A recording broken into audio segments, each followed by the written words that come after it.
Hello and welcome back. तो आज के इस वीडियो में हम जानेंगे कि अचानक ही किसी पक्षी का घर में प्रवेश करना अथवा घर के सामने आकर बैठना भविष्य में आने वाली शुभ और अशुभ घड़ी का संकेत समझा जाता है।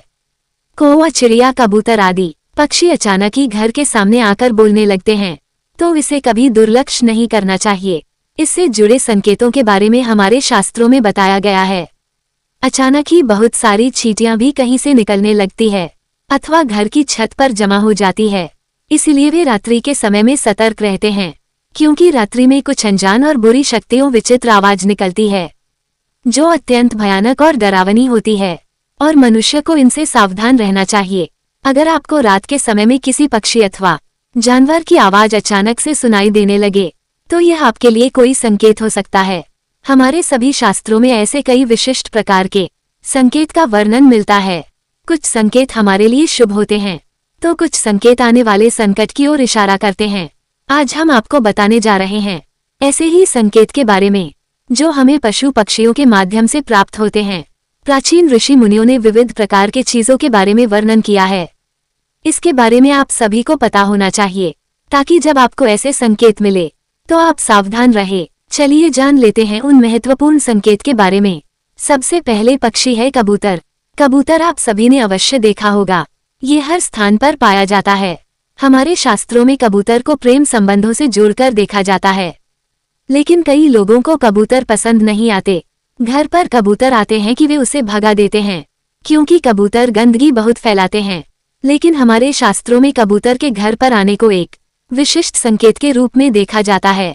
यदि कबूतर आपके घर के मुख्य द्वार पर बैठकर बोलता है तो आपको धन की प्राप्ति हो, लेकिन कबूतर का घोंसला अशुभ माना जाता है। शास्त्रों में कबूतर को दाना डालना शुभ माना जाता है, इससे मनोकामना पूर्ण होती है। दूसरा पक्षी है मोर। मोर एक बहुत ही शुभ और पवित्र पक्षी माना जाता है। यह मां सरस्वती जी का वाहन होता है, साथ ही यह भगवान कार्तिकेय जी का भी वाहन है। यदि आपके घर पर कहीं से मोर आकर बैठ जाता है तो इसे शुभ संकेत समझना चाहिए। मोर के घर पर आने से उस घर का विकास होता है, उस घर के शत्रुओं का नाश होता है और घर में रहने वाले सदस्यों में प्रेम और विश्वास बढ़ता है। साथ ही मोर के दर्शन होना भी अत्यंत शुभ माना गया है। यदि आप किसी कार्य के लिए जा रहे हैं और आपको मोर के दर्शन हो जाए तो उस कार्य में सफलता मिलने की संभावना बढ़ जाती है। मोर को मारना बहुत बड़ा पाप माना जाता है। तीसरा, यदि आपके घर पर चिड़िया आती है और घोंसला बनाने लगती है तो इसे शुभ संकेत समझना चाहिए। माना जाता है कि जिस घर में चिड़िया घोंसला बनाती है उस घर में धन संपत्ति आती है।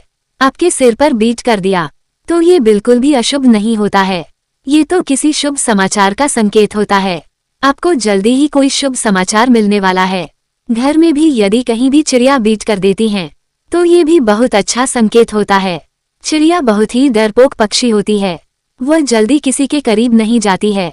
लेकिन यदि चिड़िया आपके आसपास या आपके घर में बिना किसी डर के आने जाने लगे, समझिए कि आपके घर में बहुत ही शुभ और सकारात्मक ऊर्जा का संचार है। ऐसे घर में रहना बहुत ही शुभ होता है। यदि किसी दिन बहुत सारी चिड़िया आपके घर की छत पर आकर चहचहाने लगे तो आपके घर में कोई बहुत बड़ा सुख प्रसन्न होने वाला है, कोई खास समाचार मिलने वाला है अथवा किसी विशेष कार्य में सफलता मिलने वाली है। चौथा पक्षी है उल्लू। उल्लू के विषय में कई ऐसी बातें और मान्यताएं हैं जो आज भी उसे शुभ और अशुभ के बीच में उलझाए रखती है। कई लोग उल्लू को अत्यंत शुभ मानते हैं तो कुछ लोग ऐसे भी हैं जो उल्लू को अशुभ समझते हैं। उल्लू एक निशाचर पक्षी है जो रात में जागता है और दिन में सोता है। असल और उसकी आवाज ऐसी होती है कि कोई भी उस डर जाए। शायद इसी कारण से इसे देखना अपशगुन माना जाता है। उल्लू के मुंह से निकलने वाली ध्वनि रात के शांत वातावरण को डरावना बनती है। उल्लू की आंखें बड़ी और बेहद डरावनी और इंसानों की तरह सामने की ओर होती है। कान भी बड़े होते हैं, चेहरा बादाम के आकार का होता है। उल्लू अपनी गर्दन और आंखों को चारों ओर घुमा सकता है। भयानक दिखने वाले इस पक्षी की आवाज भी बहुत भयानक होती है। ये हमेशा रात में ही चिल्लाते हैं और अपना शिकार करते हैं, इसलिए इनके भयानक रूप के कारण पुराने लोग इसे अशुभ मानते हैं। लेकिन पुराणों में वर्णित एक कथा के अनुसार लक्ष्मी जी जब स्वर्ग से धरती पर आ रही थी तो उन्हें सबसे पहले प्राणियों में उल्लू ही दिखा था। क्योंकि वह रात का समय था तो प्राणियों में उल्लू ही ऐसा था जो जाग रहा था। इसलिए उन्होंने उसी को अपना वाहन बना लिया। इसलिए उल्लू का दिखाना शुभ माना जाता है। असम और उड़ीसा में तो लक्ष्मी जी के साथ साथ उनके वाहन उल्लू की पूजा करते हैं। कई जगहों पर माना जाता है कि यदि किसी भी गर्भवती महिला को उल्लू दिख जाता है तो ये शुभ संकेत है और तो उसकी होने वाली संतान सौभाग्यशाली होती है। इसी प्रकार उल्लू यदि किसी रोगी को छूकर चला जाता है तो उसकी गंभीर रोग भी ठीक हो जाता है। यदि कुछ आवश्यक कार्य जैसे नौकरी, परीक्षा आदि के लिए जा रहे हैं और उल्लू दिख जाएं, तो ये भी शुभ माना जाता है।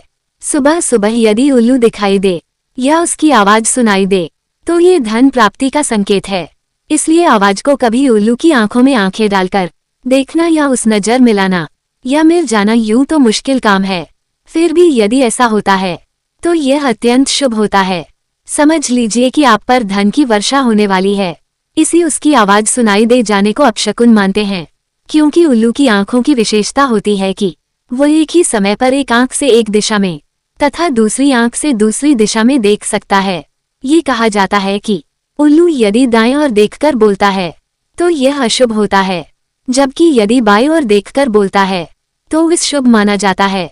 कहते हैं कि उल्लू जिस घर पर बैठ जाता है वो घर भी जल्दी ही बैठ जाता है, अर्थात बर्बाद हो जाता है। किसी घर पर उल्लू का लगातार बैठना या रोना उसे घर और उसमें रहने वाले लोगों के लिए एक अपशगुन का संकेत माना जाता है। साथ ही वहां पर धन हानि या मृत्यु का भी अंदेशा रहता है। वैसे देखा जाए तो शुभ और अशुभ की बहस में उलझा ये पक्षी बहुत शांत होता है। किसानों के लिए तो यह वरदान ही होता है। ये चूहा और इसी तरह के जानवरों का शिकार करता है जो फसलों को नुकसान पहुंचाते हैं, परंतु अब ये भी संख्या में कम होते जा रहे हैं। तंत्र साधना में और विशेषकर दिवाली के अवसर पर लक्ष्मी जी को प्रसन्न करने के लिए बड़ी संख्या में उनकी बलि दी जाती है। इसके नाखून, बाल और पंखों को तांत्रिक क्रियों में उपयोग किया जाता है, परंतु ऐसा करने वाले यह नहीं समझते हैं कि उल्लू तो स्वयं ही मां लक्ष्मी जी का वाहन है।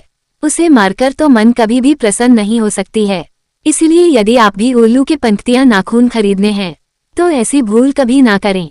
तो इस प्रकार से शास्त्रों में इन खास पक्षियों के बारे में बताया गया है। तो आपको इनमें से कौन सा पक्षी घर पर आया है, कमेंट बॉक्स में जरूर बताएं।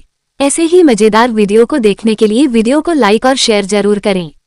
मिलते हैं नेक्स्ट वीडियो में। बाय।